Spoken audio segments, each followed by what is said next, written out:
Hi and welcome to the Huddle Breakdown Extra Time, the Thinking Fans podcast. Quite what you're thinking, I've got no idea. My name is Martin Murphy, I'll be hosting, and I'm joined as ever by the two titans of data analysis and statistics, Alan and James. Hi guys, how are you? Yeah, good, Martin. Thanks for that. Yeah. Testing up to fail, that's always good. I do have high benchmarks for you guys. I expect great things. There you go.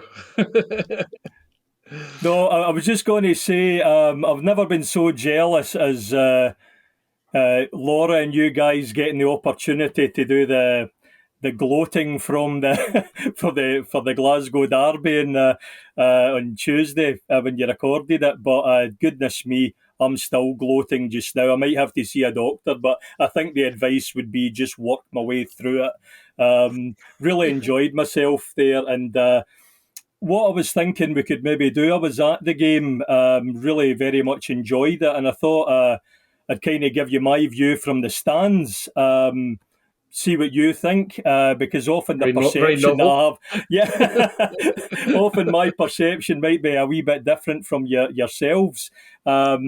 Quite apart from how much I enjoyed the game, a few things that kind of stood out for me that we could maybe pick over a little bit. I suppose one of them was the role of Kasper Schmeichel. I thought he was absolutely terrific, and I haven't heard too many people talking about him. I thought the range of passing was superb. I think there was only one moment he kind of fluffed his lines near the end, but given the amount of the ball that he saw, but the range and the way he was clipping passes, I thought was terrific. Very rarely seemed to give away possession, so be kind of interested to see if that's how it did pan out in terms of any analysis. But other than that, some of the things that really struck me, I think you mentioned the other day about Alistair Johnson. I thought absolutely just different class, superb. One thing that I did notice as well about Kyogo, we all know his movement, but it was kind of the way that the Rangers midfield and the Rangers defence seemed to have, I thought, a fair amount of space between them, which allowed a few pockets for Kyogo to, intelligent players use that space. And I thought that that was a big problem that they had, just the gap between their midfield and their defence. I suppose on top of that as well, again, it did reflect what I thought at the time. I thought Tavernier actually played better than his fans kind of gave him credit for. We know the guy's not a first-class defender, but in last week's show with Patrick, I had pointed out how he was always the main danger, and it seemed the same again. He put over a couple of lovely cross balls, but he was bursting forward. He was making some good passes.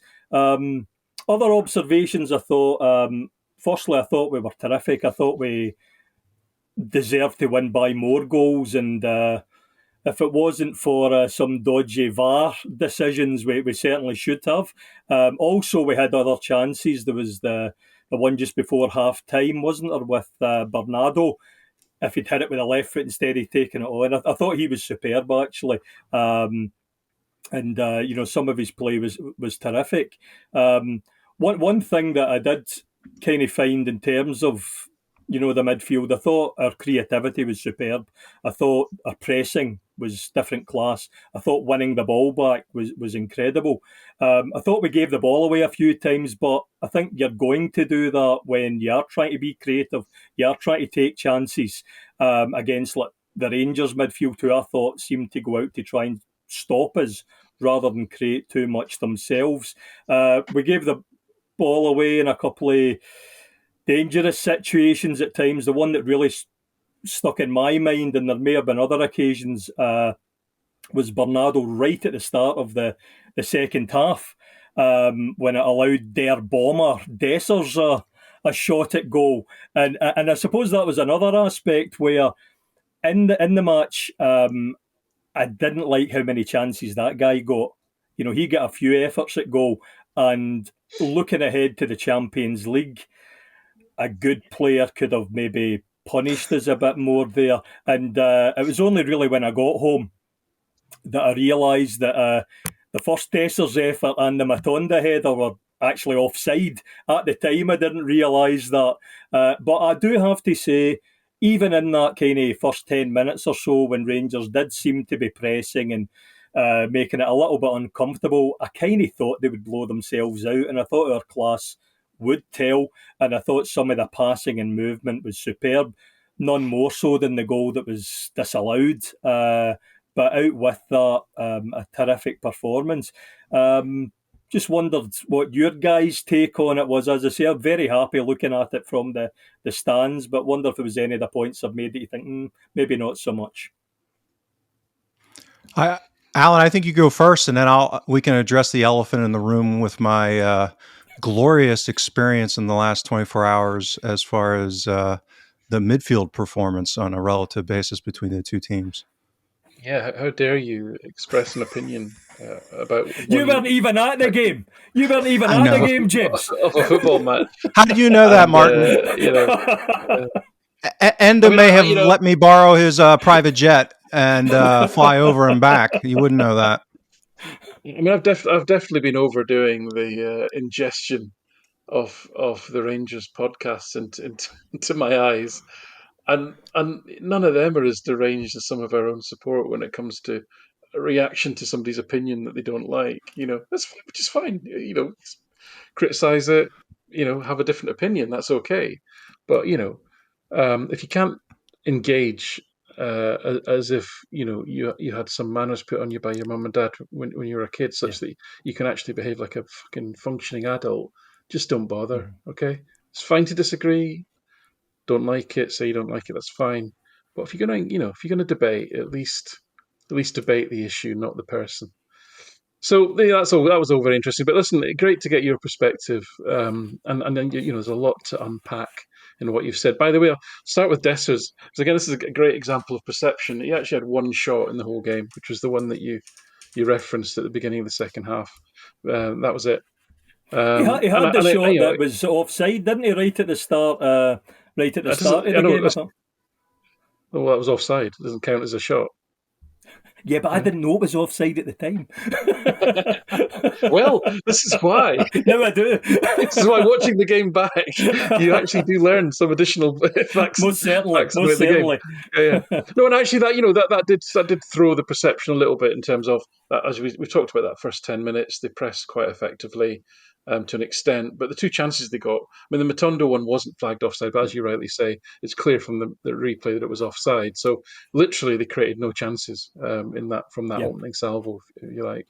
And actually, what I wanted to really just reiterate, I suppose, was if you look at the state of the game at half time when Celtic are 2-0 up, in terms of, as I said, I even had the XG kind of in their favour. At the end of the game, which is admittedly out of kilter with the other XG models, but Opta had it almost 50-50. StatsBomb, oddly, had it quite highly in Celtic's favour. But at half-time, Celtic had about 1 XG. They had about a quarter. It was sort of 6 shots to 2.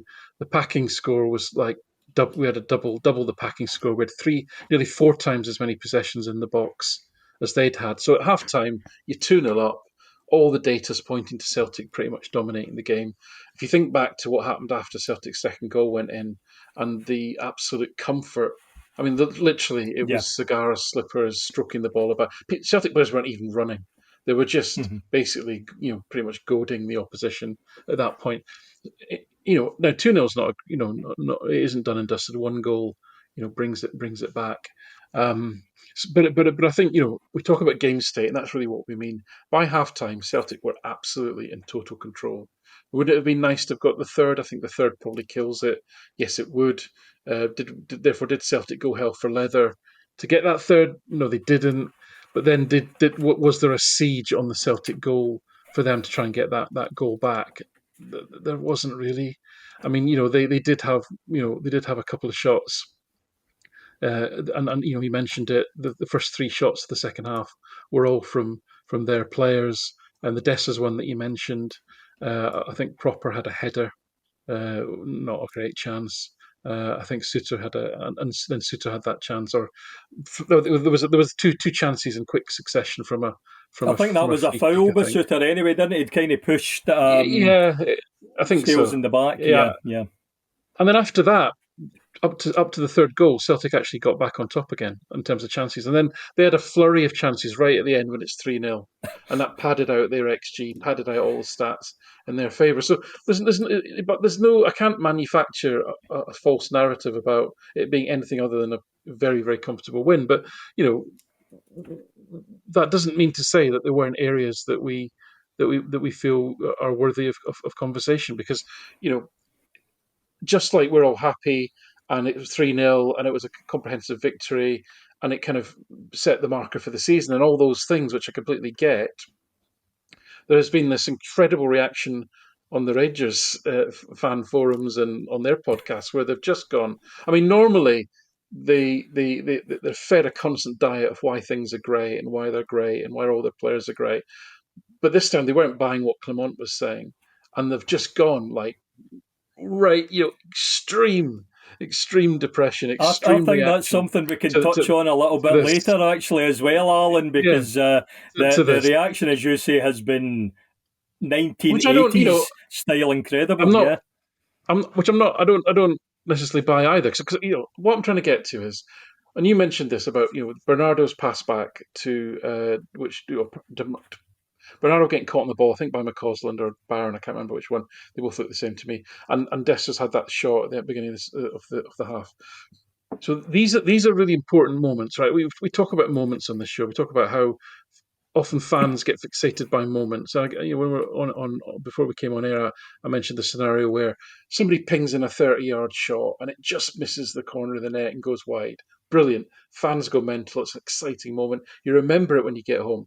Analytically, it's a really relatively unimportant moment, right? But what happened with Bernardo when he gets caught like that, and then Dessers gets a shot, is an analytically important moment because it speaks to the Celtic's press resistance. It speaks to Bernardo's speed of thought, strength, movement in that moment when they're being pressed, and this is all towards thinking about not playing Ross County, but playing Borussia Dortmund or Aston Villa, Yes. right? It's all with that in mind, right? And another thing that I wanted to say, I hope that's clear, right? Another thing I wanted to say Yep. was, you know, just from a personal point of view, because I've seen a few people in the comments saying, "Oh, we won 3-0, everything's brilliant, it's all magic. Why are you negative?" And it's like we're not negative. It's like so. I just want to, my background, right? I spent a lot of my professional life as an IT project manager and then program director, right? So it's my job to think what can go wrong, right? And how do we get ahead of things that go wrong, and how do we react when things do go wrong? And then later in life, in my working life, I was essentially a risk manager, a risk owner, actually. So there were certain aspects of organizational risk which I was accountable for, and I had to develop policies to counteract those risks and think about what could go wrong, what is the probability of going wrong. And the skill there is to not get too hung up on this will have a big impact, but it's very unlikely to happen. Like, the moon could crash into the earth. Well, yes, it theoretically could. And that would be bad for my project, and I don't like that, but it's very unlikely to happen. So I'm not going to spend a lot of time worrying about it. But if the risk is my steel might not turn up from China in time, that's probably quite a reasonable higher probability of happening, and would have a big impact on my project. So I'm probably wanting to spend some and invest some time and effort and money maybe in mitigating that risk. So when I look at these football matches, I'm thinking of it through that lens a lot of the time, which is we won 3-0. Fantastic. I'm very happy. I feel happy inside. It might not show in my face, but trust me, I am. And there's lots of good things that we can talk about, which is great. But I also want to look at the things that, you know, didn't go so well, because there's no such thing as a perfect 90-minute performance. It doesn't exist, right? Because it's too dynamic a game. People make mistakes, and so forth. So for me, the sort of worry wart, and I worry so you don't have to, dear listeners, is that they had 11 high regains to our 5, right? What that means is they won the ball back in our defensive third 11 times. We did similar 5. I'm worried about that because McGregor got caught 3 times, Bernardo twice. That's our central midfield again. And those situations, if they arise against Leipzig, if they arise against Aston Villa, are going to lead to real problems for the team. So I'm not saying they will happen. I'm just saying, as an indicator of performance, these are the areas that we need to sharpen up in. I'm so happy that we won. We won convincingly, but there's always ways that we can improve. So I don't know. Hopefully that makes sense. Thanks very much, Alan. Just to pick up a couple of things there, I suppose one of the things that did occur to me as well, just with some of the points that you're making there, especially this idea about tightening up. It's good that it happened, and we didn't pay the price for it. The game at the weekend, because that illuminates it a wee bit, and I think also to an extent, I don't think we've had a hard game this season, and include that game at the weekend. It was harder than maybe the others in some respects, but I didn't think it really tested us as much as maybe some thought it would. And I think it might give the players a bit of a wake up call. And I think naturally, when you're playing at a higher level, Champions League level, the adrenaline's going maybe a bit sharper and so forth in the passes. I certainly hope so. Just another couple of So, points so, to so, kind so, of. Sorry, so, Alan. Mark, so that tees up James quite well, because you know this comes back to attribution. Is that because Celtic have been so good, so Mm-hmm. cohesive, right? Or is it because the opposition have been so bad? And the reality will be there'll be a mixture of those two things. Absolutely, somewhere But in between. what we strive to do is try and settle on where that attribution should predominantly sit. So I've kind of preempted that a bit in you, James, but I know that's a topic that you've been mentioning on the show so far this season. So, James, over to Yeah. you. Well, I'm going to start with a Yeats poem. It's coming out of left field, It's okay? better and better. Because I listened to, well, I'll start with that. And I don't know if you guys can see that bruise. That is not from vigorous masturbation. That's from, see that? That's from having to do some outside work that I'm not normally used to doing. So my delicate little wanker hands have been using hammer and various tools for 8 hours over the last 2 days. And what that allowed me to do is listen to some podcasts. And just by chance, the one podcast I was listening to referenced this, famous Yeats poem, "The Second Coming," and the one part that the person quoted, I'm going to quote: "The best lack all conviction, while the worst are full of passionate intensity." Okay, and "The Second Coming" was written by Yeats during a time that was, very different, but had some echoes to what we're facing in the world right now.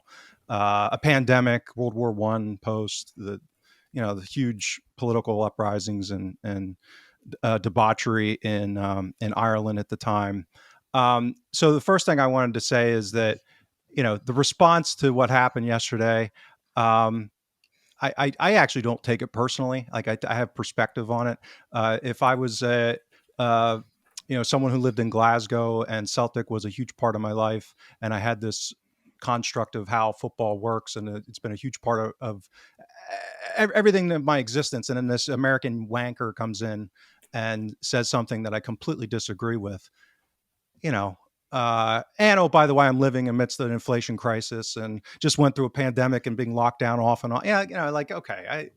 But the second part of that is, I've heard this before too, with and this is not some shocking revelation, but social media is not reality. Right. Harry Brady's talked about this on the Celtic Underground in the past, about how when he talks to people at the club, they get a completely different interaction with the fan base relative to what's going on Twitter. Right. So, and that comes down to, culture, social pressures, all this kind of stuff.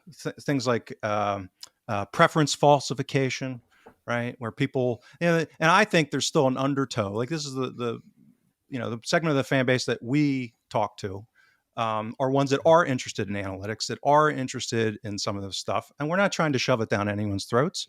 If you don't like it, fine. I don't blame you. A lot of people don't like it. I have 25 years of history of watching sports that I care passionately about, watching them evolve and people not liking it. So that's fine. It's not for everybody. And we've never said it is. But what it is about is trying to, and I mentioned this on the podcast a couple of times ago with Laura. The whole point of analytics, it's adjacent to the scientific method, which is trying to get at the truth. What is reality? Because there is, we play tricks on ourselves all the times. And Martin, you inside that stadium with 60,000 other maniacs in the middle of a derby, that is not a place to be processing things objectively. That is not a place to be, and you're not there for that, for Christ's sake, right? That's not what it's about, right? So the way you do it, as Alan has been doing it for, years now, is you go back and you watch the game again and you try to be objective about it. And what data does, and data gets thrown into this catch-all. There's different types of data. There's different quality of data. That's why I always put it underneath the guise of analytics. It's how you have to have a robust analytical process, just like Alan had a robust risk management framework in his old job. It's about the system and the framework. So that's what I do after every game, and I share very little of it publicly as part of what we're going to do on this show and some on the Substack for the true lunatics that want to get into more of this, into a deeper dive, is to talk about it. So I'm going to, and, I take constructive criticism well. So some of the people that DM me unsolicited, that don't follow me, calling me all kinds of horrible names yesterday, those aren't the people I'm all that concerned about. They're the worst are full of passionate intensity of the Yeats poem. And but there was constructive criticism, like, you didn't really fully explain that. Like, where's that come from? That's a really crazy thing to say. And that's not really the Tuesday show. That's what we're going to be doing on the Thursday show going forward, to touch upon certain things on the Tuesday show. So I'll explain how I came up with what I did. People can agree or disagree. That's fine. The first thing is to clarify that was within that statement that was snipped out of context was in a broader context of a 50-minute conversation about the performance of the game. So if you actually listen to my characterization, it's very similar to Alan's, which was largely glowing, by the way. Yes, and that one of the main issues, and again, you got to go back to the context of the prior episode with Patrick when we previewed the show, was the expectation and the question as far as would Rangers high press, what would they do with their midfield, and whether that would leave their back four and Butland exposed to transitions. Martin, you talked about that space between the back four and the midfield. This is all very important tactical aspects of what went on. My comment specifically on the midfield had to do with the man-to-man battles within the context of the tactics that their managers were having them play. And there is, I think, very good support. And I've gone back and watched the game again. This idea that Alan and I, or anyone who uses stats or an analytics framework to analyze things, don't watch games is, that's the worst are full of passionate intensity. They throw out these ad hominem, nonsensical statements and criticisms. So again, agree to disagree, do it agreeably, and that's fine. Alan and I may end up disagreeing on this, which is fine. I value his opinion and I take it on board. So what I do, as Alan said, is I have a broader analytical framework that I have taken from my background in financial markets and business cycle theory, and I apply it to analyzing football. I am not seeing anyone else do it like this. I'm not saying that that's anything great or bad or good, but that you can only deal with what tools you have at your disposal, and that's the world I come from. So that's how I've structured what I do. And part of that, and it's focused very much on attribution. And one of the core concepts in investment analytics, in particular, is controllable versus uncontrollable. Right. So when the market goes up 20%, most things go up a lot. Okay, that's called uncontrollable.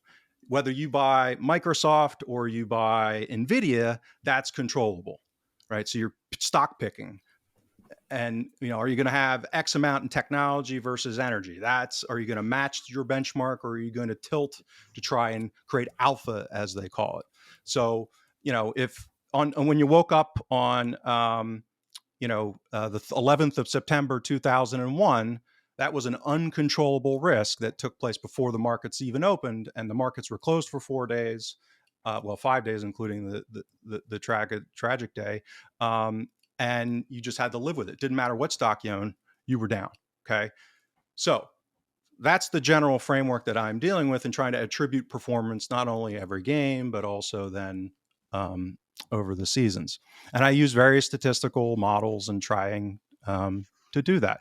So I sent you guys a graphic to help with this. And as viewers will know, that people have watched this at any time in the past, benchmarking is a huge part of analytics, period. I mean, if you're measuring something and you're trying to refer it to something else, how do you know how you're doing? You have to have a well thought out benchmark that makes sense analytically to align with the question that you're asking. So a very simple question: how did our midfield perform with their controllable aspects of what they're doing? Meaning that when they're on the ball and potentially off the ball, and how does that benchmark compare to Rangers midfields in recent derbies? And I've sent you guys that graphic, or actually two graphics. And what you'll see is that this weekend's game, they benchmark poorly.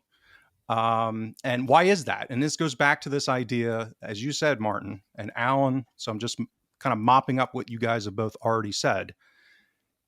What some of these metrics do, and we're in like third generation of advanced analytics now in football. So the what these statistics are now and what these different models are capturing, always say it, every model's wrong. Some are more useful than others, right? Is it nets out, these possession-based models net out good with bad. So, we all remember that great run that Bernardo made and the pass to him central, and then he kind of fluffs the shot. That felt great. He did generally have a good game. That was another one. I got a hallucinated DM. Me saying someone claimed that I said he had a bad game. I was like, did you actually watch any? That actually didn't happen. You hallucinated that. But so he had generally a good game. But with that good game, there were bad aspects, like giving that ball away that led directly to a Desser's chance. And if you go back and watch even the first half in particular, there were multiple sequences of play where Rangers midfield in that our defensive third made good plays that resulted in sequences of play that could have been very dangerous where someone else screws up. Right. So what these models do is they capture that positivity of what their action was, like Sterling intercepting a pass from Taylor that deflects to Diamande, who then plays in Dessers, who then fluffs the ball away. Right. So what happens in these models, Sterling will get credit for that. Diamande will get credit for it. And then Dessers gets a deficit in these possession-based models. And what they do is it aggregates all this stuff up, and real estate and place on the pitch is of huge importance. So that Bernardo giveaway to McLaughlin, he gets tackled and it leads directly towards a chance. That's going to be a big hit to his value for the game in a possession model relative to, I don't know, just something in the middle of the pitch where it's, a chaotic back and forth. Okay. So with that being said, when you look at these, Hatate did not have a good game by these metrics, actually a very negative one. And that's, he offered almost nothing defensively. Shocker. That has not been unusual in these games. That has not been unusual in Europe. That's a relative weakness that he has. And that he's a high risk passer. And again, for the couple of really nice passes that he played, people forget that he passed the ball directly out of bounds a couple of times and gave the ball away in dangerous positions a couple of times. So if you net all these things out, he actually rated quite poorly on these metrics. Same with McGregor, actually. And again, where he gave up the ball was very dangerous. Again, right at the end of the first half, he got tackled by Diamande. There was a jailbreak on the other way, and it was Liam Scales that saved McGregor's ass by diving in on a great, intervention, or else Desser was going to be in one-on-one. So what happens there? Diamande gets the credit for the tackle. He gets the credit for he actually gets the deficit for the pass to Dessers, and Scales gets a huge credit for making that play. So that's how these models work. And when you shake all of that out,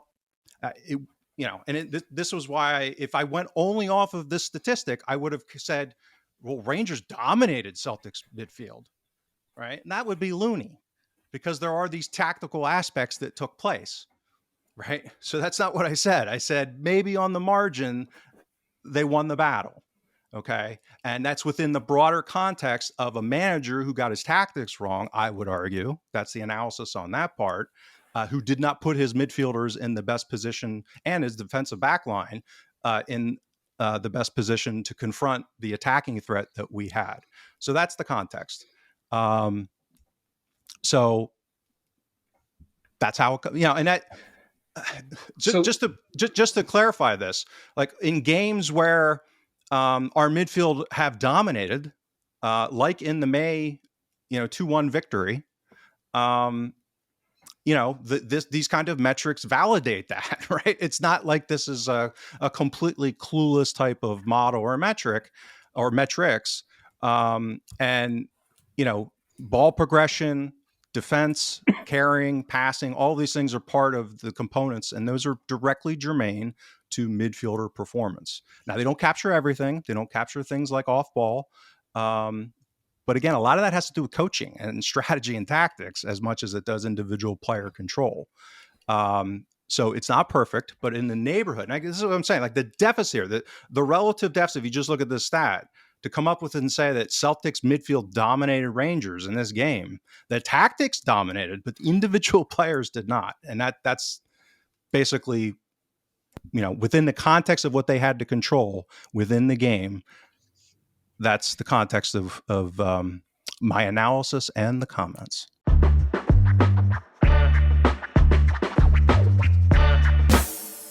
Thanks very much, James. Really appreciate that. And just before I come back to Alan on that, a couple of things just to pick up what you said. Firstly, I listened to the podcast as ever, and that was very much, it has been said before many times by Alan and yourself, it's about context. And that little clip that was taken was very much out of context, as you've absolutely said. In terms of being at the stadium versus watching it, 100%, my friend, and it was great to come back and watch it 12 times after the after the match. But yeah, just a little example of that for me. I think with the situation with Hatate's defensive frailties and so forth at the game, I kind of realised that. And what I found particularly interesting listening to the pod earlier in the week with Laura and yourselves, I actually thought it was really interesting listening to the comments that you were making about McGregor and Bernardo, because I was aware of a couple of these instances, but I didn't realise the stats, were maybe so significant in the game. And I think any good football club would be looking at their own analysis and in an effort to improve, to constantly improve, and to help those individual players improve. And I would take what you're saying very much in that spirit. It's about trying to illuminate, make players better, improve us as a team, and I certainly wouldn't take it any other way. Alan, what's your take? So I think with a lot of these, when you get into these kinds of debates, people get triggered by the way that it's framed and the language that gets used. So I understood and do continue to understand exactly what James was saying, and have different and other data. I don't have the on ball, the sort of on ball model that James is talking about, which I do know well, and I do like, because it's not perfect. None of them are, but it takes you forward to some extent. But just to throw in, I suppose what I'm going to set up and try and justify is, I didn't necessarily disagree with what James was trying to say. I just would have framed it probably in a slightly different way. So, to James's point, if you just look at really simplistic and quite raw data, such as, these are aggregated, and they're not raw, they're aggregated, but aggregate number of successful challenges and interceptions, 1 lost. McGregor was 2-1, 5 lost. Hatate was 2-1, 5 lost. Bernardo was 7-1, 7 lost. Bernardo was really busy. Everyone remembers the good stuff. You don't quite remember so much about the bad stuff. So two out of the 3 central midfielders were actually in deficit as far as their defensive action success rate. That they should be around 50-50. Just above 50%, you're looking for good. Scott Brown would be about 60%. So that's not good. That isn't terrific, right? If you look at their packing scores, and again, packing a bit like the on ball, very similar in concept to the on-ball value type metrics in that it looks at both ends of the passing transaction. It looks at the passer and it looks at the receiver. And there's different attributes being measured here. The passer in terms of going forward, vision, execution, skill to thread a pass through, etc.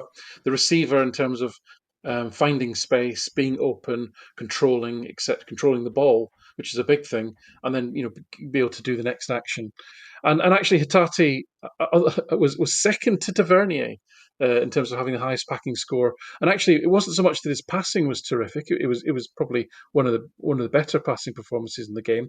It was the fact that of all the midfielders, he was the one that was able to find pockets of space, which again we know is a skill that Hatate has. So he was successful in taking Celtic forward insofar as he was able to be on the end of these sorts of passes. So that was all good, and Hatate's actual packing score was better than average for him. Bernardo's was about on average, and McGregor's was well down. And what that means is that, to James's overall point, is that you could claim if you were the Rangers manager and looking at all these stats and suddenly having an interest in stats, you could claim that they actually did a decent job in limiting McGregor in the game, right? Listen, it was a small victory in a sense, and in the grand scheme of things, as James has said, it was literally they did quite well in that skirmish. If you want to look at that one individual player in the context of getting absolutely routed in the battle. This is what we're talking about here. But these are the sort of things, and that's why I would say I would frame it slightly differently. I would say that I would position this that the Rangers actually limited Celtic's midfield. They actually they were successful in limiting Celtic's midfield to an extent. And it wasn't to the extent that Celtic were in any danger of losing the game. It wasn't to the extent that Celtic were in any danger of being overrun in midfield or anything like that. It was just that the Celtic midfield's performance, with a couple of exceptions to that, was probably a little bit below what they normally do, and that is because of the way that Clement set up his team to deliberately nullify that. I mean, between them, they barely created any chances, but they created more than the Rangers three. So it was a limited win as far as Clement is concerned, in that he managed to stymie McGregor to a reasonable extent and Bernard to some extent, but at the cost of his own team's creativity. His midfield was so focused on stopping Celtic playing, they created even less than Celtic midfield did. So all that in the round, there's no way I would characterise that as the Rangers won the midfield battle or they dominated the midfield. The way I would characterise it was, as I say, that they were successful to a small extent in limiting Celtic's midfield effectiveness. But in the context of the whole game, a lot of that creative heavy work was simply taken up by Taylor and Johnson. Yeah. And that's how Celtic got up the pitch. So in net, they just shifted the problem somewhere else. Sorry, James. I was just about to mention something to Alan, if you don't mind. One aspect, again, Alan, that I'm not sure if it would have been apparent on the TV screens or not, but I think Scales had a terrific game defensively. But I was getting a little bit frustrated at times watching the game where some of the runs Kyogo were making were phenomenal. Carter Vickers was guilty of this a little bit, but there was a few times with Scales, if he just shifted the ball, if he'd gone for the long ball, as you say, given that midfield battle there were some wonderful opportunities. And look, Scales isn't Koeman, he's not going to be pinging these balls, but such was the movement, and guys like Proper were terrified of Kyogo, just kept dropping back the whole time. So looking ahead, that might be a tactic that we could look at, just try to hit him a little bit more quickly to get up the pitch as well. But as you say, the two fullbacks were superb in that area. Sorry, James. No, I was going to segue off of that actually, because Alan and I are generally in vehement agreement. It's a question of kind of contextual characterization, right?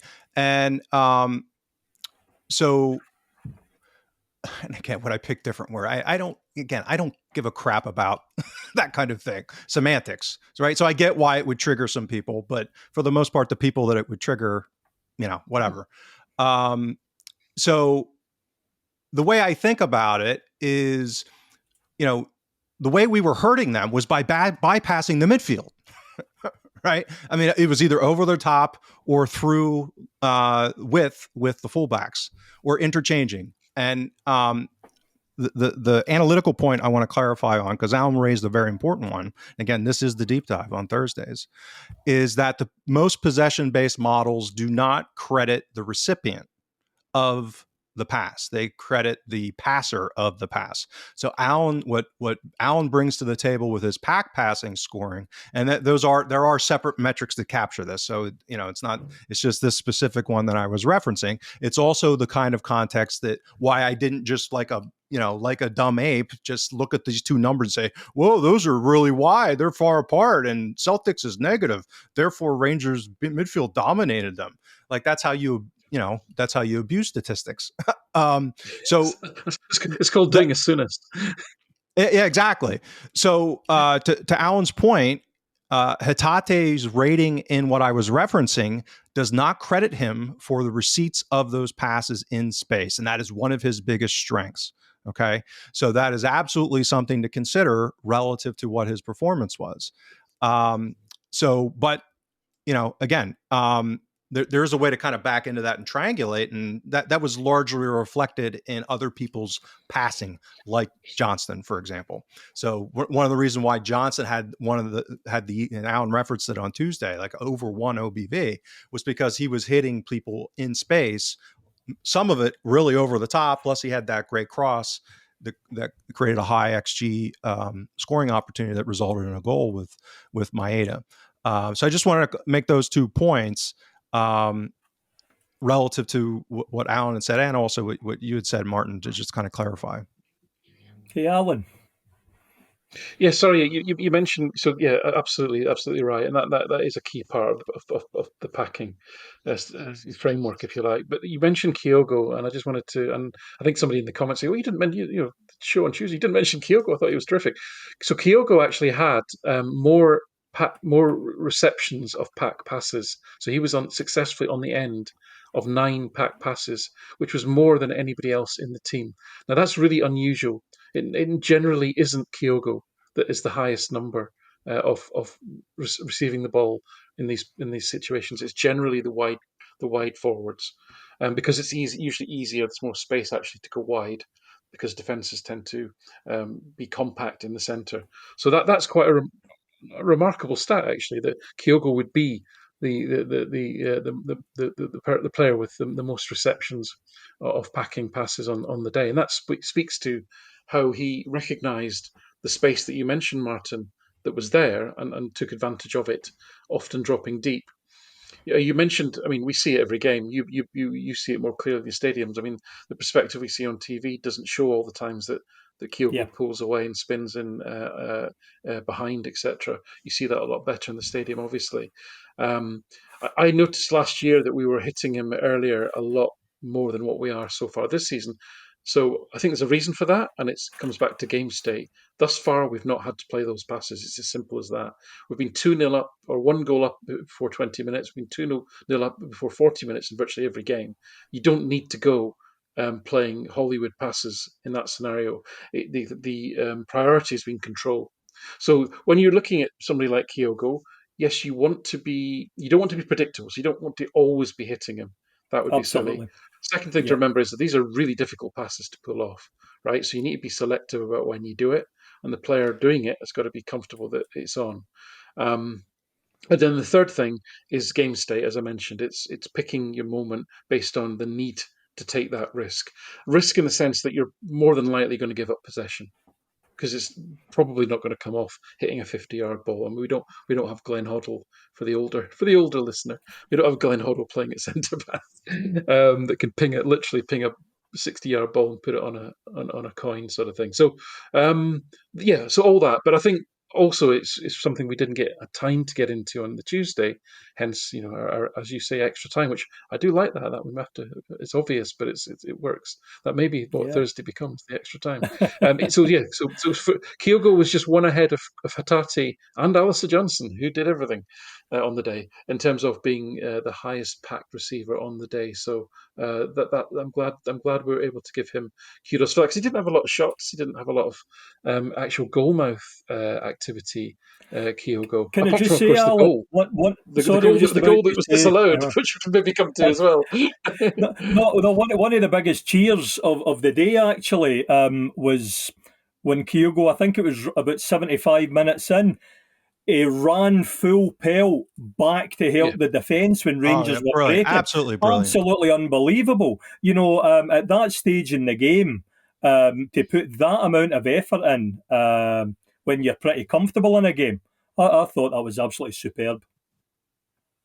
yeah, and I think and that's certainly one of the points that the Rangers podcasts keep picking up on, and they use that as that then in their mind, in terms of analysis, leads to the conclusion that if only we had run about more, if only we had tried harder, if only the players cared more and showed more staunchness, then we would have won because we are the Rangers, etc.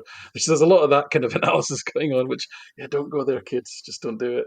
The only disappointment for me actually was that Todd Cantwell wasn't there.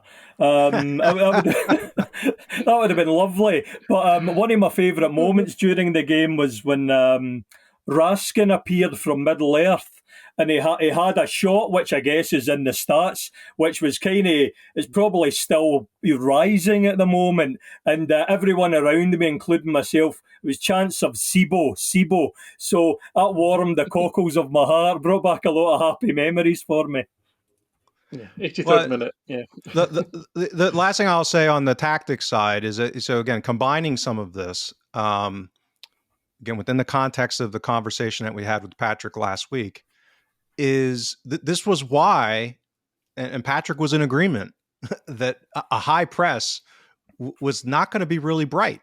It's Yeah. because you have Kyogo making those runs and basically creating, fear in their back four, particularly their center backs, that they don't want to get caught. So that timing is very difficult, and Kyogo is very good at it. So that's why that space between the midfield and the center backs was constantly a parking lot, is because their manager had them high pressing and, pretty aggressively in midfield forward, and creating all of that space where you got guys like Proper and Suter who are not lightning fast, particularly Proper. Suter is okay from a pace perspective. And, so if you were them, what would you be doing? Of course you'd be, especially when the opposition team is lobbing those balls. It's not like we weren't doing it. So we played several of those balls over the top. Some like, a ball's hair away from having, caught them. That was this part of the tactical chessboard that, created the system for all of this to take place.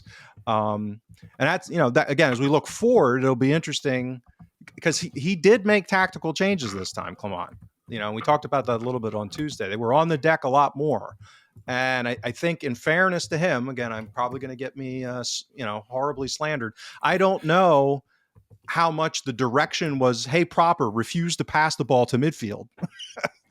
Because their center backs generally were very risk averse in build-up in trying to pass to, it's not like it was impossible. So we weren't doing that blitzkrieg high press. We were kind of more trapping. There were avenues for their center backs to be passing in the midfield and for them to do that. And they just weren't doing it. Like, they kept just passing back and forth. So, sorry, Was James, I that the have to manager's mention design, this. or was that the player's risk aversion?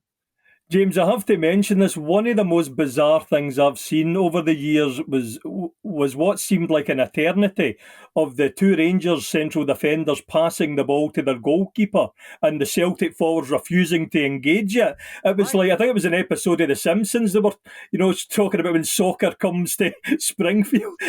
And it was just like, how long is this going to go on for? And eventually the Rangers, I think it was Proper, just get bored. All right, let's just launch this. So So Suter completed 19 pack passes, which was more than anyone else in the game. That sounds impressive, doesn't it? But again, what is the context of that? Who was he passing to, and what Take harm out did one it guy. actually do? Yeah, he was basically Celtic. Again, we talked about this. Celtic basically out of possession set up in a 4-4-2.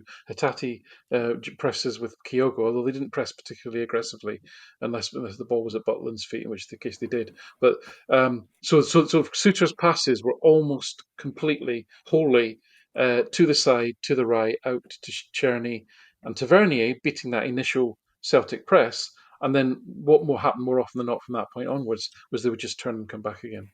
But as I say, the vicious and vile comments that are coming to James Tavernier's Yeah, way from them yeah, is what they don't realise is he was by miles their most creative player, by absolutely, absolute miles. absolutely. And if Well, he and if that's he if he were to go to Saudi in the next, I think their window's still open. As I said, third place. If Why there's not? any sense, Yeah, well. yeah. So and again, I'm going to reference this only because it speaks to this issue of kind of the mental accounting of emotional engagement that fans have. Is that if you go back to that first half, he had three different sequences where he played really great passes that were part of dangerous buildup that yep, somebody else screwed up, including that little through ball to Dessers who tapped it. And again, Taylor did a great job to run off Cerny. I think that was in the second half. But that again, it was a really good pass from Tavernier. And again, they made a tactical tweak. And Patrick in the preview show talked about that, is that they were moving him further inside. So he was getting free from Maeda a little bit because he was basically sitting on who? Hatate. So he was in the zone that Hatate usually patrols defensively, and or Taylor to a degree when he's inverted, when we're in transition. So that that was a tweak that seemed to work going forward a little bit for them, but they just squandered. Like that was the and we've seen this over and over again. I mean, Montando, you go back, there was a sequence where again their press actually worked. They had a ball played towards Montando. It was a sloppily kind of hectic type of play. He's in full space with Bernardo kind of in the neighborhood coming towards him. All he had to do is take the ball down and turn, and there's no one there. Like he's 25 yards away from our goal with no one within like a 10-yard circumference of him, and he just heads the ball right to our team. Like just no awareness of where he's at. So it was those kind of things that they just, excuse my language, they just pissed away what were reasonably dangerous sequences of play in their attacking third up until the point where they got right near the box and had to do something. And that's where they completely effed it. I think, James, you don't give enough credit in the Rangers midfield to the role of John Beaton, because I thought his man marking job on Hatate was remarkable. I mean, without He's a actually big putting in lad, a isn't he? tackle very often, he seemed to kind of manoeuvre himself to prevent him spreading the ball. It was kind of like watching Sharia or Baresi, at their peak. I thought he was marvellous. He was your man of the match? Oh, I thought without question, yeah, I mean, it's a real talent to be able to get in the way so often, Just another couple of things to mention, just that did occur to me as we were going through, but one of the things that I have to say, I probably did shout a little bit at the referee. There were quite a few occasions, especially in the first half, where he allowed play to flow. And I thought, terrific, that's what you want. There was one where Kuhn was almost halved in two, but he allowed play to flow. And every time Rangers seemed to go forward, that was the case. Imagine my astonishment in the second half when there were, I counted at least three occasions where Celtic had opportunities to break and the ball get pulled back and we get free kicks further back. So quite puzzling in terms of the refereeing performance in the second half. Quite different between the two halves there, I would say. I also I was listening. I've been listening to a lot of Radio Clyde and Radio Scotland over the last few days, which I don't normally do, I have to say. Very illuminating. Hugh Keevans and Clyde had been talking about his astonishment at the mistake that Jack Butland had made. Clearly, this Lev Yashin figure. He hasn't been watching very carefully in games against us recently, but again, I think it has opened a lot of the eyes of Rangers fans to Butland's performances. Don't believe the hype and so forth. I thought he looked incredibly shaky, and the goal that he lost to Maeda, we wouldn't have been happy with that. And it's in stark contrast to the way that Schmeichel played. He had a couple of saves late on when you were kind of willing that we keep the ball out and keep the clean sheet for the season, which is remarkable. And I thought he did absolutely everything that was required. And his passing, as I mentioned earlier, was superb. Yeah, I mean, Schmeichel, we've not really seen him tested. They had their best chance right at the end of the game when the ball ricocheted, very fortunately, off To McGregor's head. I think McCausland, yeah. McCausland straight right in front of the goal, and Yeah. Schmeichel did his sort of trademark star jump. There's one from Tavernier just before that, I think, as well, wasn't there? He saved, Tavernier. Yeah, it was right. Pretty well, and it was kind of straight at him, to be honest. And Tavernier was quite wide in the box. But Maeda's shot was straight at Butland as well. I know. Still got to keep them out. There's no XG model in the world that would classify that Tavernier shot as a good chance, as a big chance, or a great chance. But the McCausland one absolutely was. That would go down as a big chance with a reasonably high XG number associated with it, and that was a really terrific save. Probably the first he's had to make this season. So I think, to be analytically pure, it would be remiss to kind of go overboard on Schmeichel in that regard, because we just haven't seen him called into action and have to save that many difficult shots yet. What he has done, he's done absolutely competently. That one exceptional save at the weekend there, absolutely. The thing that I've been commenting on is more about his passing, because again, Yes. although we're near 900 minutes, in the first 4 games of the season, not so much on the weekend there, because we didn't have overwhelming possession because of the pressing.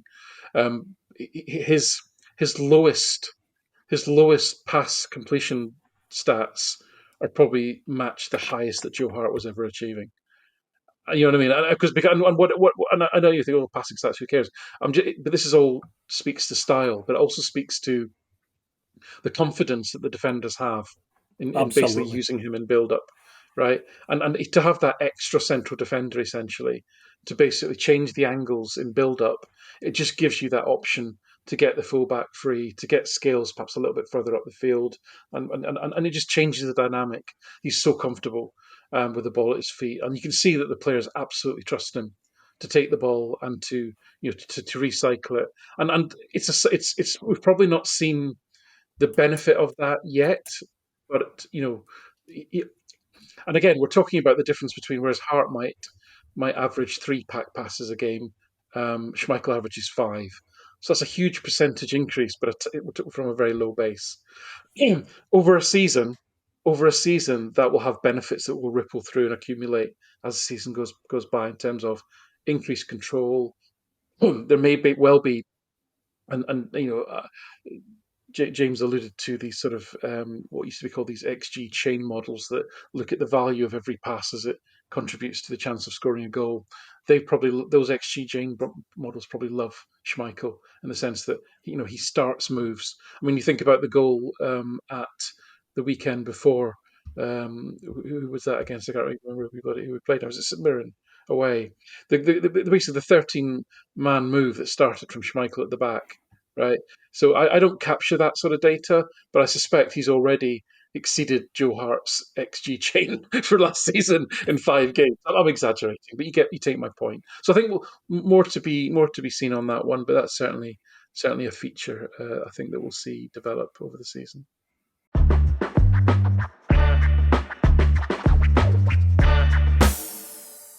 Well, so Alan, can you speak to the odyssey that you had the last few days on drawing lines straight? What the hell's going on? I feel like I'm back in primary school and with my protractor. What the hell's going on? My T-square.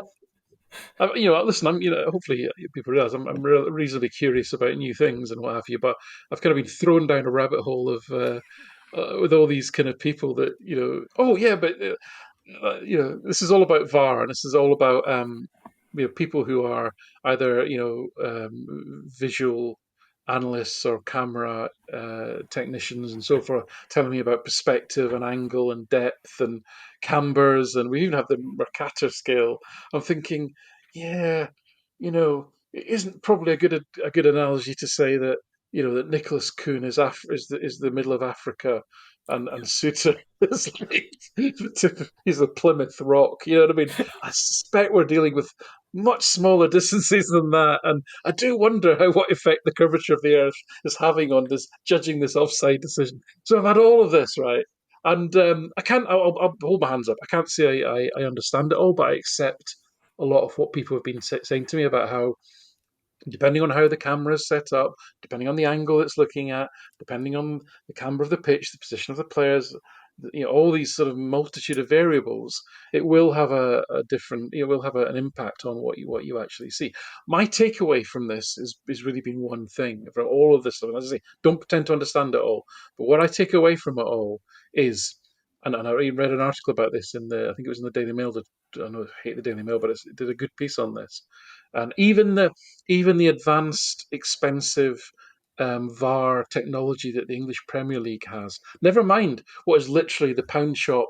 Like if you were to set up a camera on your house, that was your security system, versus think about around Buckingham Palace or something. We've got that one camera. Right? We've got this the pound shop version of it. But even in the English Premier League, the speed that the players move at, the speed the ball moves at, versus the shutter speed of the cameras, the frame speed, and all that. We're being sold. We, all of us, right, football fans around the world, are being sold the idea that offside is a purely binary decision by the technology. And what I've learned last week really is that it can't be. It simply can't be. But we're being treated as if it is. So we bring it back to because you know it just can't account for all the speed and the variables. The technology just can't do it, and the angles and the camber, all that sort of stuff. And even then, even if it's calibrated properly, absolutely perfectly, how often does this stuff get calibrated at Fir Park? I'm not picking on Motherwell particularly, but at any ground in Scotland, you know, what I learned was what we learned picking up, and the reason I had Motherwell in my mind was that they use the TV cameras a lot of the time. Well, these things Yes. aren't calibrated to do this job. They're calibrated to send TV signals to our televisions, right? Not to do this incredibly complicated and sensitive judgment of objects in time and space that are all moving around at the same time. So it's incredibly difficult, and I get that. But I just don't believe, and especially the technology that the Scottish FA are using, that they can say with certainty, given the nature of the call on Sunday, you're talking about probably the fastest player in the league, right? Who, to our eyes, to you in the stadium, Martin, you said to us, it looked off on side to me, and our Definitely eyes looked are on. Yeah. remarkable things. Our eyes are more remarkable than the technology they're using. They're incredibly perceptive. I think most of us thought it was onside at the time. And then when you see, Kuhn's line, and then you see Suter's line, and then like that, this is the vertical lines. You sort of Actually, think, Alan, hang that, on, that's a point. Did you find out if it was thick crayons that Mr. Dallas was using, or thin crayons when he was drawing those lines? I do think Mr. Dallas is trusted with anything sharp, so it's probably quite a large nubby crayon. Keep them out of his mouth. Long story short, whether or not there were shenanigans, and we've seen this with Dallas before at Motherwell with Sure. a Sakala goal, where the line drawing looked to be highly suspect. So he has previous on this, and quite frankly, why somebody with Andrew Dallas's background is in that job for a Celtic against the Rangers game is a whole nother story. Um, but putting all that to one side and coming back to the technology, I'm not convinced that he could have known for certainty either way. I don't believe the technology allows you to know definitively whether that was or wasn't offside. And therefore, in that situation where the linesman and the referee have awarded the goal, then you go to the protocol, and the protocol says benefit of the doubt to the attacker. Yeah.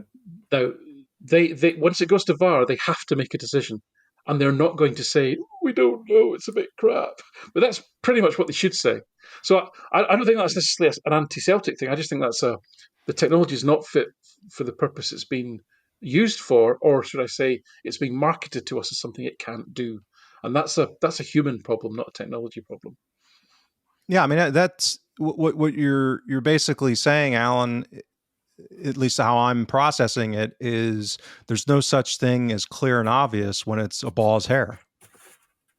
It can't be with the Because technology that we've the got. standard error of the technology is such that is an impossibility. So if it's an actual close call, the de facto ruling should be stick with the on-field judgment, good or bad. So. Like it could have very easily have been the opposite for us.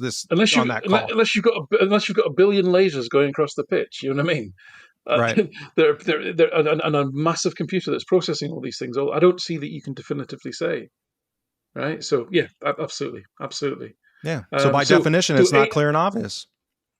So I don't believe clear and obvious comes into it for offsides, because we're sold this. Everyone's peddling this myth that the technology is definitive. Okay. This is the problem. Yeah. The question of whether Dallas was incompetent or was at it as regards positioning the vertical lines, because they do set the lines. The computer draws the image, but a human being decides where the lines should be. Right, Alan, have you seen a picture of him? I don't know. You could be picking on a disabled person. Is he cross-eyed? We don't know what's going on. The SFA would put a cross-eyed person in charge of VAR review. You know they would do that. Well, do you know what would be fair game? If he was American, it would be fair game, wouldn't it? Exactly. Fair enough. And it should be that. He sounds American to me. Andrew Dallas. That's American, isn't it? Yeah, fair enough. I wondered about our friends across the city there. In one sense, I'm a wee bit disappointed that we haven't given them credit for their 9 in a row. That, my friends, is now 9 seasons in a row the Rangers have competed in the top league in Scottish football, and I think fair play to them. Looking at the situation that they find themselves in as possibly our biggest rivals, maybe not. It's going to be pretty tough for them. They don't have a stadium. The stadium that they do have, the Ibrox, the stands are facing the wrong way. You know, they're facing towards the pitch. So that's something they'll have to rectify. But, you know, who knows? You know, we're getting all these things where they're talking about doing the same work. We do in the Thursdays. But in all honesty, you know, you're looking at the situation they find themselves in. They're talking about doing this, the other stand, you know, across from the Copeland, the Broomlin, the same sort of work. And you're just like, well, really? There seems some very strange things going on there. But also, I think the depths of despair their support find themselves in at the moment, as I alluded to earlier, it does remind me back to the 80s and the John Gregg era and so forth. There seems a growing realisation that, you know what, they do feel behind us. They recognise the financial disparity.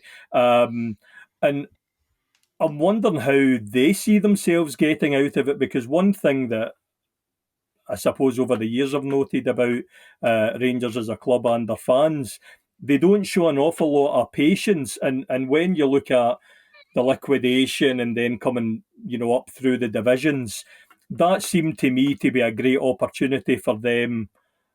Shed the debt, build a good youth system, get good pros and then spend your money. And they just went boom. Was it Zendaza or something? You know, from Dundee United, they were spending fortunes on guys, giving their manager McCoist a wage more than the Celtic manager, even though it was in the bottom league. So I don't know what you guys think. Do you think there's going to be any real challenge from the Rangers over the next 2-3 years or so? The problem with a 2-horse league is you can have goofy stuff happen that can create a title race, even if we were a well-oiled machine. Um, Weird stuff happens. Like I talk about uncontrollable risk. Like opposition keepers only stand on their head against us one season, right? So these weird things can happen. I think that Alan talks about and has talked about it on Tuesday, these kind of stacking up of risks that they have, and I think I agree with that to an extent. I think that what's different this time is that they're almost being, unless something wild happens, meaning that like what happened before with tax fraud, et cetera. So, you can't account for that. Like, I'm not going to predict that people are going to break the law, right? So, I mean, that could happen, but I wouldn't use that as a base case. From a like analytical competition assessment goes. So I think that they're coming about to the reality that they're going to be at a financial deficit, and that's structural, and that's going to be persistent. I think they're also operating in an environment, regulatory wise, that's completely different, that's going to make cheating more difficult, or creative accounting, even if it's legal, or just accessing external capital like they did with the soft loans for, where they, again, they did get some return on investment on that, right? And we're never gonna be able to live that down or forget it that we pissed away 10 in a row, right? So it's not as if they didn't get some return on flushing all that money down the toilet. Aided and abetted by multiple people at Celtic, by the way. But anyway, which I will never forgive people for. But anyway, so I think this, by definition, unless there is some of this stacking of risk that does manifest into true meltdown, where they make really dumb decisions, and this happens. Like I just read an article this week. Well, it wasn't an article; it was a newsletter where they're grading the Premier League, English Premier League's transfer windows, and they were going through Liverpool's, and referencing how Fenway, which is like at the epicenter of the Moneyball revolution, for a second time now, one of the sporting franchises that they control backslid into Neanderthal world. Right, the Red Sox did it under GM several years back now, decimated their farm system, and the Red Sox haven't been right since. Now, they did get a World Series win out of it, but he mortgaged their future to do it and basically violated everything that they had built organizationally. And for 2 years, it sounds like Klopp did the same thing. That he was basically saying, F these analytics guys, I know better. I'm going back to the old way of doing things. So, teams can backslide. These things aren't permanent. So I'd say the base case now, and I wrote about this, 3 years ago now, when I launched my dopey, I called it my expected trophies model, which was kind of a catch way of talking about this broader analytics framework that I have, is, they're probably at around 3 out of 10 league wins right now, if you model it. And that's assuming that both teams aren't managed horribly or really, really great. This is kind of a baseline, is that over a 10-year period, they'd probably win 2 to 3 leagues. And that's just with normal variance mixed in, talent cycles. You have teams that have talent cycles, and, you hit or miss on recruitment and all that stuff. Some's luck, there's luck factored in there.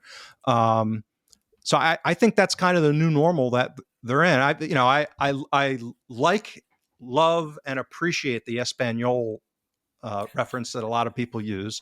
I think it's the wrong analogy, but I love it because Barcelona has Real Madrid and Atletico Madrid to contend with. So there is no viable third team unless somebody does actually do an analytics revolution at this point.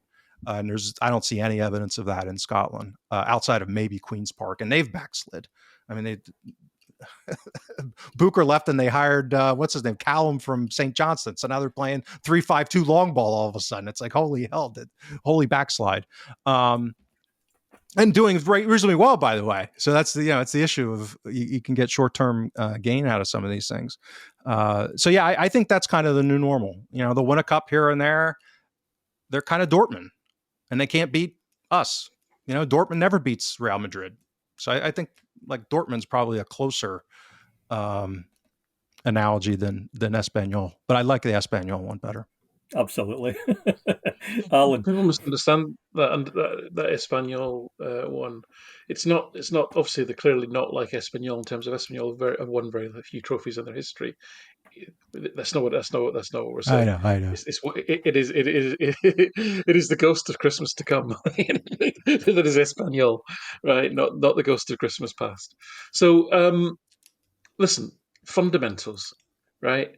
It's fundamentals, it's structural, and it comes down to resources. And by resources, we generally mean money. So again, Fergus McCann built a 60,000 seater stadium and fills it with 55,000 season ticket holders.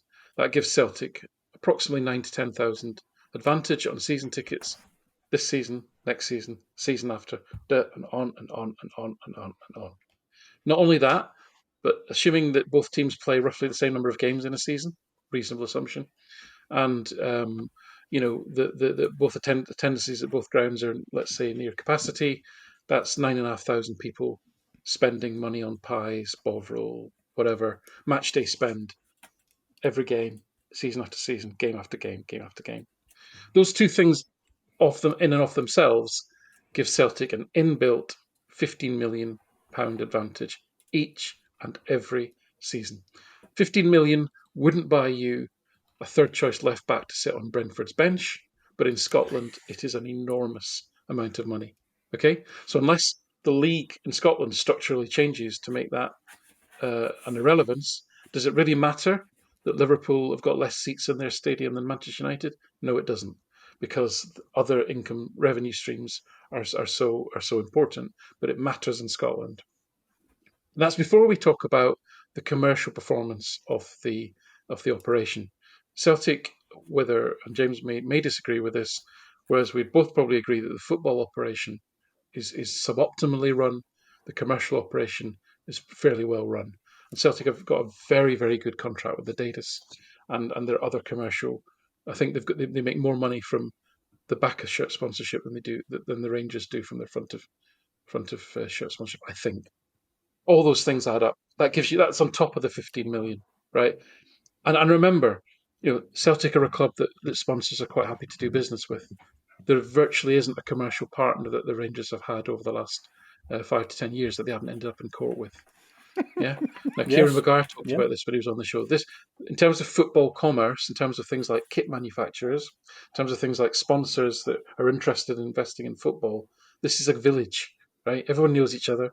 Okay, so I know football's a global game, millions of fans, but the commercial aspect of the game is a relative village as a business.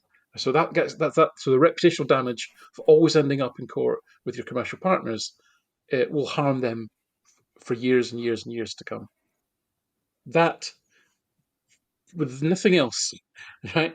Nothing else, that makes it incredibly difficult for them to compete, which is why, prior to EBTs, they had David Murray sourcing mates rates from the bank. It was to bridge that gap. They used EBTs to bridge that gap. Since the new club has got into the Scottish Premier League, they've used soft loans and they've milked the fans to bridge that gap. Those avenues are now closed to them because of UEFA FSR. They cannot use those soft loans as football income, and therefore they could use it for capital projects, no laughing at the back, but they can't use it for buying footballers. Okay, so this puts them in an absolute bind. As James rightly says, the regulatory framework has caught up with a club like them, and they have less wriggle room for creativeness, if I can call it that, than what they had before. So the only way that they can get out of this is they have two things really. One is, the rest of the teams in Scotland are generally so appallingly run that actually they don't have to be that good to beat the rest of the league, and then it comes down to a bagatelle shoot, between in the derby matches, and maybe who does better against the other two or three teams below that to some extent, right? So that narrows the margin of error increases for Celtic margin error, reduces the margin of error for them quite a bit in terms of competing in the Scottish Premier League. The next thing is, who would want to buy an operation such as that? Again, no laughing at the back. Yes. But there was talk about American investors, and James can speak to this. But if an American investment house, and I always use the Ipswich example. Ipswich is a great example of this. Essentially, Ipswich were bought by a company as to become part of a portfolio whose money was essentially a massive, great pension fund from an insurance company in the US. And they bought Ipswich when they were in League One on the basis that the growth potential, and what their actual plan was not even to get into the English Premier League. It was to get into the Championship and get into the top of the Championship, and therefore not have to invest the money to buy a Premiership team, but simply to position them as being ripe for, they've got real potential to be a Premiership team, and then basically sell them for a lot of money. That's essentially the play. And this sounds, I know this sounds bonkers, but this is what American investment firms are doing. They wouldn't buy a club like the Rangers out of altruism or because Uncle Billy was a staunchy, right? That they'd do it because they want to make money out of it. But how do you make money out of a team that finishes second in Scotland when you're competing with a team like Celtic, right? Very, very difficult, almost impossible. They can't sugar daddy it anymore. UEFA FSR won't allow it. So their only hope is if they end up in the hands of a Matthew Benham or something that thinks, I'm going to take over this club, I'm going to revolutionise all the football operations aspects of it. We're gonna bring in young players sourced from weird and wonderful markets based on data analysis and extensive scouting. We're going to grow a team, and as soon as a player looks like he's got any potential, we're going to sell him, right? But that would probably involve, I don't know how long it took Brentford to be good or Brighton, but you're probably looking at maybe that's going to be like a 5 to 10 year project minimum, right? Their fans will not accept not competing for 1 year, never mind 5. Correct. So I suspect they'd get the likes of Matthew Benham would get chased out, right, before that 5 year period of when they had the first batch of young players, ready to compete at that sort of level. So okay, I'm a Celtic fan. I'm not looking for massive positives. I'm trying to be objective here, obviously, as James is better at than I am in that sense. But there's no easy answer now to this for them. And the thing that will defeat Celtic will be Celtic. As ever. Well, and this is why I've from a what I try to call healthy paranoia perspective is to constantly look for signs that they have turned a corner as far as the realization on not only, and I actually sent a tweet out about this. I think it was Bennett put out a statement basically talking about the reality that they're in financially, and that was the groundwork he was laying because of FSR that the wage bill was going to have to come down, right? That's happened.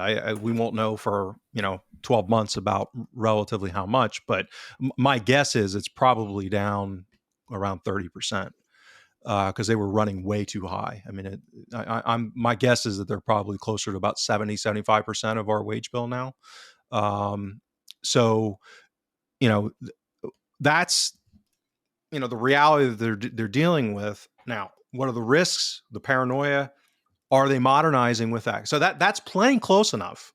Like that's my paranoia is that they do finally wake up and say, we only have to spend a couple, we don't have to keep flushing money down the toilet on bad players from the English Championship. Let's take $2 million and modernize our football operations department and get, I'm sure within the Rangers diaspora globally, they have some smart people, that are analytically minded that they could draw on, and actually modernize. And because we haven't, doesn't look like we're going to.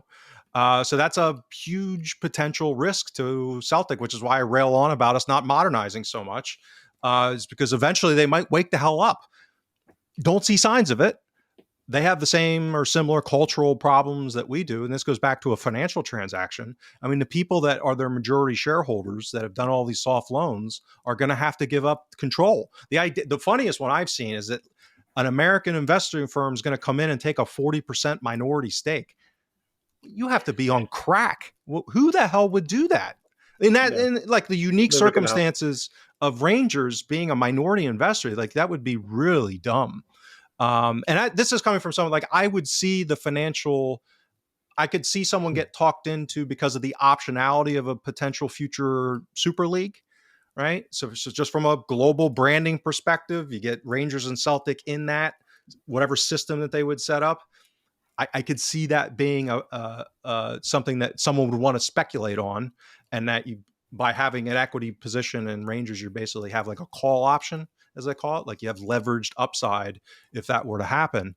But without having operational control, I mean, and that's even before you get to the important cultural issues that Alan points out. So yeah, I'm always looking for signs that they might modernize. But just I haven't detected them at all. So, as I like to say, long may it to continue. Absolutely, I think we're all pretty much in agreement there. One thing I'd like to kind of move on to now, since we last spoke last episode, the transfer window closed. We now know what we've got in terms of a squad, and it's given us a bit of an opportunity, I think, to maybe start to have a look at the profiles of some of these players. We had McCowan and Engels coming on, making their debut in the Glasgow Derby. Obviously signed Trusty, and we talked about some of the other players beforehand. Alan, if I could maybe come to you first of all.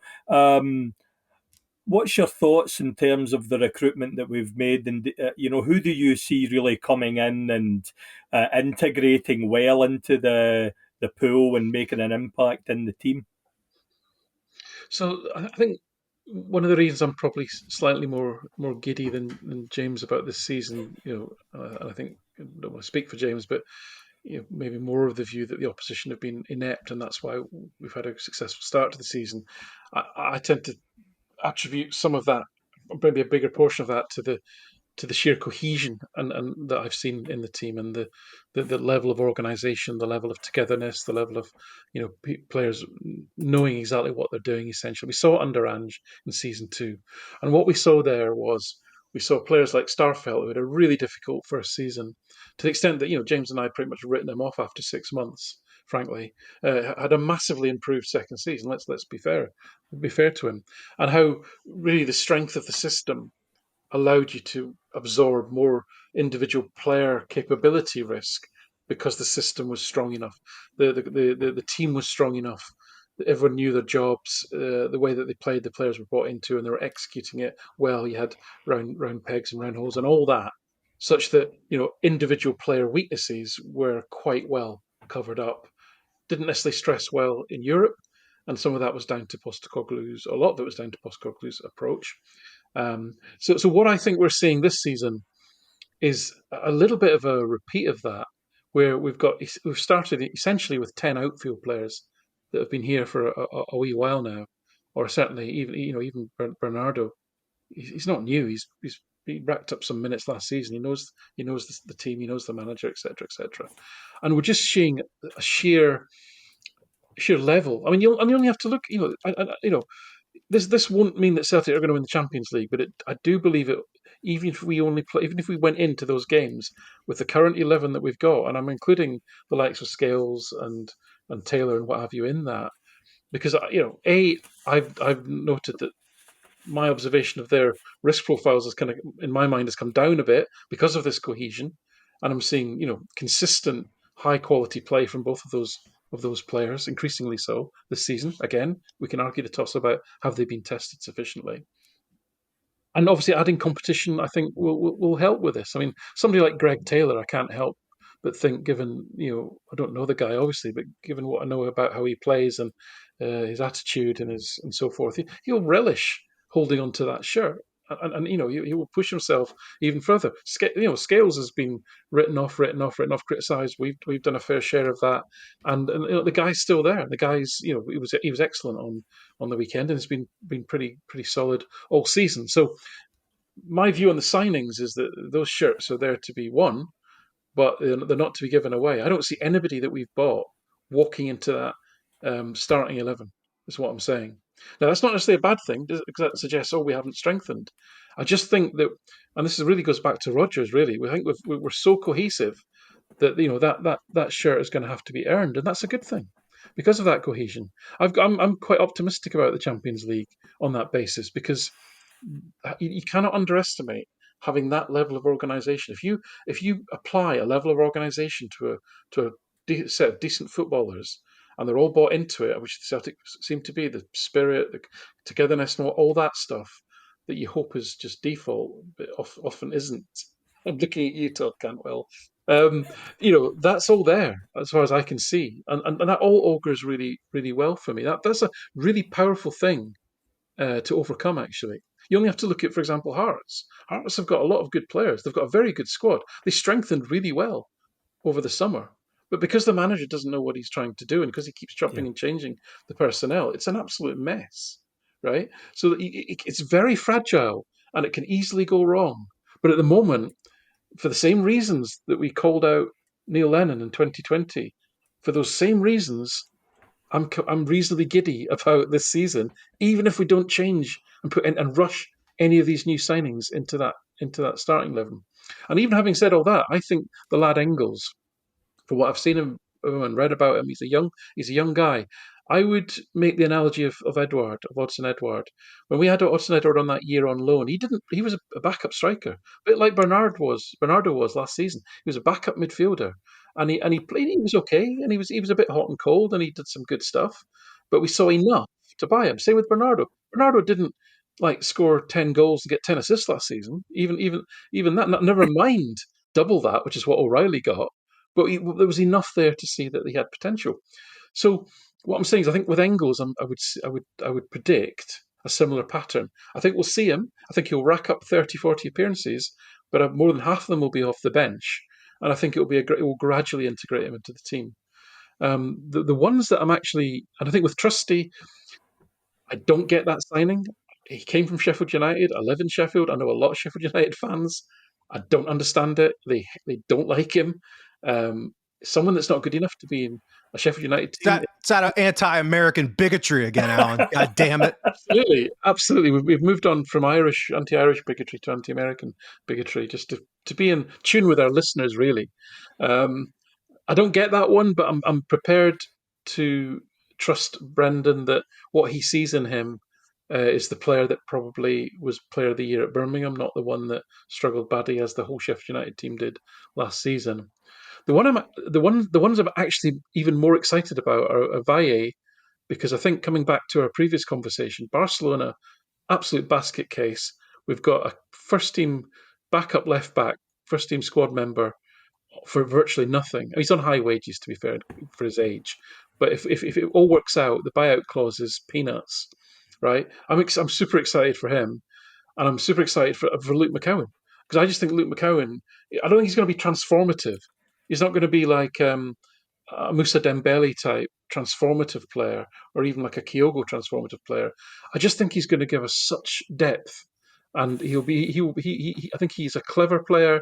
Obviously, he knows the league. I don't want to fall into that sort of lazy trope, but he's a smart player. When I used to watch Dundee, I always thought, this is a clever player. And when you put players like that, you take them out of one environment, put them into another environment where they're playing with much better players. No disrespect to Dundee, but that's self-evidently the case. I just think he's someone that could really blossom for Celtic this year. And I'm not saying he's going to start 30 games. He might start 15 games. He might come on as a sub in 20. But I think he will contribute in a way that perhaps some of our substitutes haven't done so much in the last maybe year or so. So anyway, that's my assessment for me today. As long as that team is performing as it is today, as it performed at the weekend, I wouldn't be kicking anyone out of the team, and I wouldn't be rushing any of the new signings in. Happy to kind of gradually integrate them into the squad. Okay, thanks very much, Alan. Just prior to coming to James, one of the other things about McCowan that I noticed when he was with Dundee, I agree with everything you said about him. I think he's a very talented boy, but also he's kind of got the cojones. I was watching him with Dundee taking last minute penalties and demanding the ball and driving others forward. And he seemed to have real leadership qualities there as well. I think, looking at the overall window for me, seem to tick the boxes in a lot of ways in terms of the positions.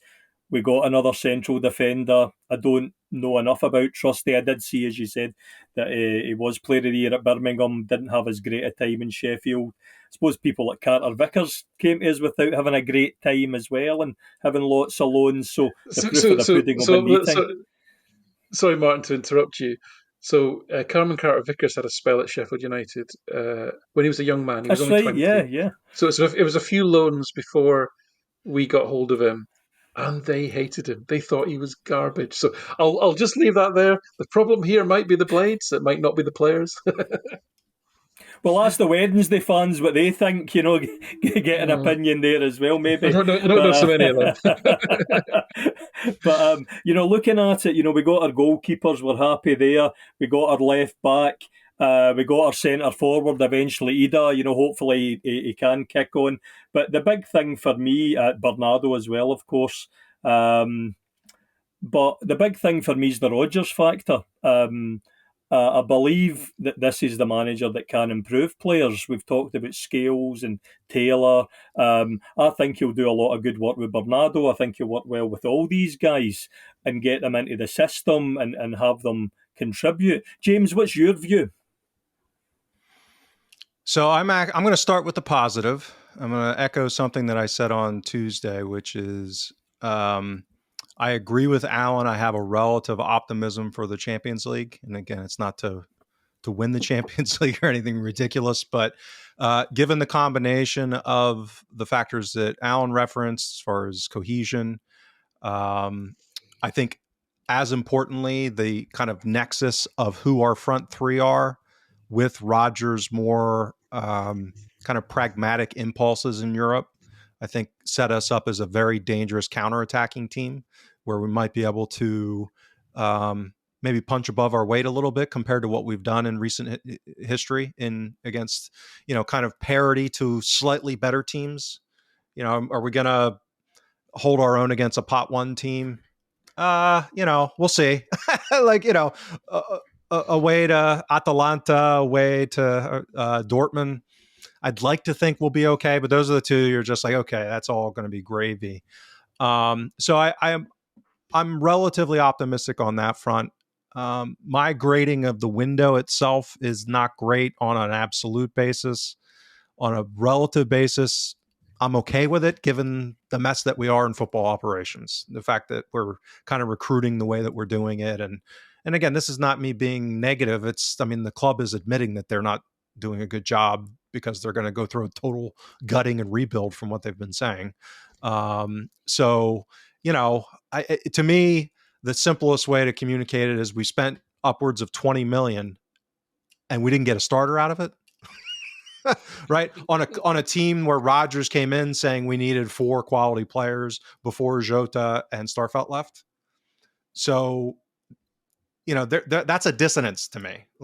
And when I do my benchmarking stuff, and I'm going to share a lot more depth of that on the Substack, not only the methodology, but some of the more in-depth conclusions that I'm drawing is Engel may very well go on to be a great signing and a great player. I just think that the risk around him, above and beyond the stuff that I talked about on a recent podcast about like the issues of the price tag and people are going to want him to walk in and be a starter ahead of Bernardo because of the price. Some people, right? They're just going to make that expectation. He's coming from the Bundesliga. It was 11 million or, whatever. You got to be crazy. Of course he's going to start. But I think Allen's framing of him makes more sense. Only Bernardo's not Dembele.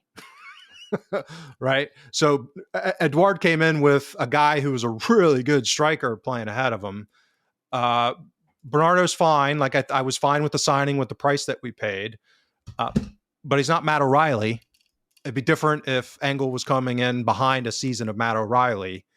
So if Engel came in a year ago, I would be like, okay. But when I benchmark his time, even all the way back to his season at Club Brugge 2, which was a really bad team in that league, the second or third tier, whatever it is in Belgium, the way that they played, I'm just not seeing Engel having played football anywhere near like the style that he's going to play at Celtic. So I'm not saying he can't do it.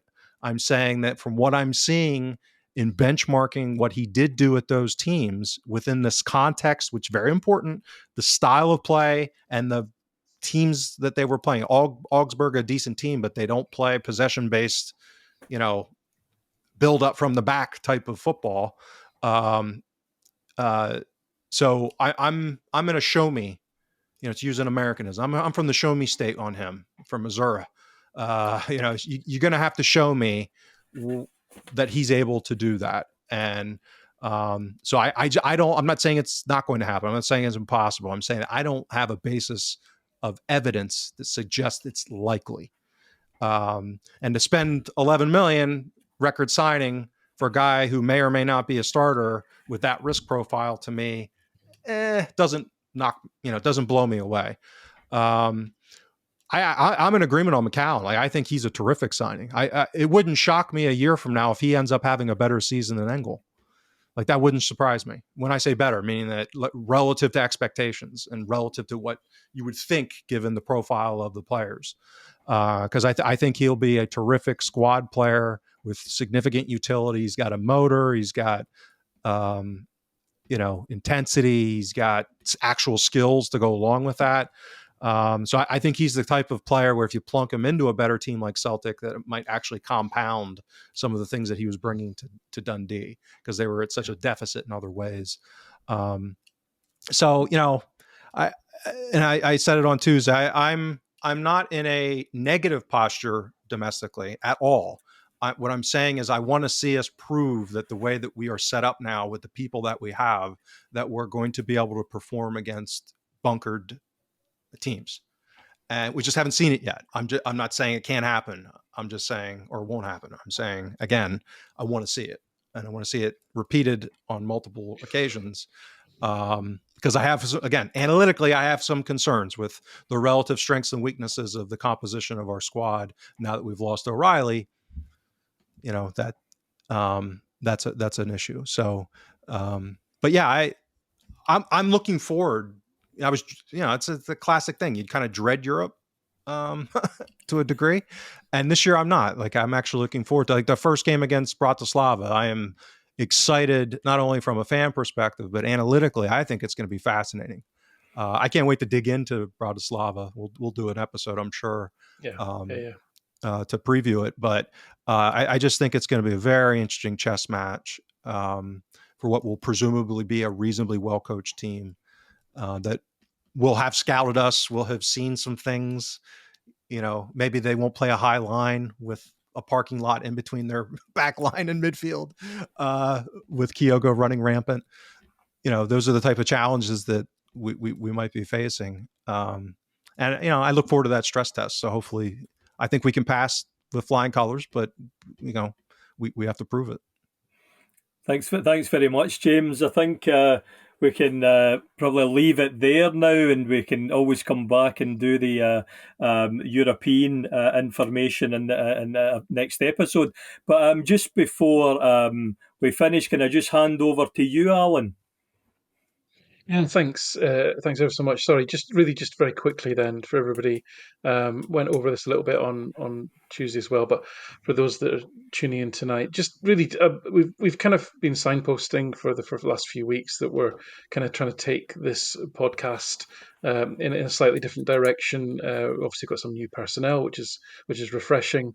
But really, what we're trying to do is kind of dial up the nerdiness even more, because actually there's limits amounts of nerdiness that we want to share with you. So specifically, what that is going to mean really is we're going to bring together the sort of audio or video podcast components. So the Huddle Breakdown. So we're going to try and make the Tuesday flagship show and then this Thursday extra time show to be a weekly occurrence, but really bring together. I previously had a WordPress site for Celtic by Numbers. James was a contributor to that. He also writes a lot of his stuff long form on Twitter as well. Is really start to bring that written content together and with the podcast into a single platform for everybody. That will include things like all the Yorkshire Whistler reactions, but also maybe adding things like having an audio discussion with the Yorkshire Whistler about some of the big calls. And we've also got other things like, James references his benchmark reports, so really sort of surfacing those. As I say, I capture an enormous amount of data about each game, which I never share. So stat reports on each game, which will be available for people. So people really aimed at people that like what we do, and want even more and want to go deeper. That's really what this is going to be about. As James mentioned, it will be hosted on Substack. The most exciting aspect of it will be really want to try and build up a kind of nerd community where people can share things with us. We can share more stuff with them, but people can share things with themselves, like-minded. So it probably will involve some element of a sort of membership, but we need to work through that in terms of the details. So lots more to come, but just wanted to give that view on the sort of future direction for what will become the sort of huddle breakdown. Will be the flag, will be the umbrella for written and video content and community content as well. And can I ask, will James be going through more of Yeats' poetry, or will there be a variety of poets that will be featured? Roses are red, violets are blue. That's the extent. That's the extent of my. As a ex English literature student, I do believe we should, every week we should bring a poem, to the show and have football analogies flowing from it. I think the Thinking Fans podcast, as I said right at the very start. Let's do that. Well, Alan, James, thanks ever so much. That was really interesting for me, certainly. I hope you all enjoyed that. And remember, next week it will be Laura with Alan and James for the first of our shows. And then, of course, the Extra Time show with myself same time next week. So thanks, everyone, for listening and watching. And look forward to seeing you next week. Bye.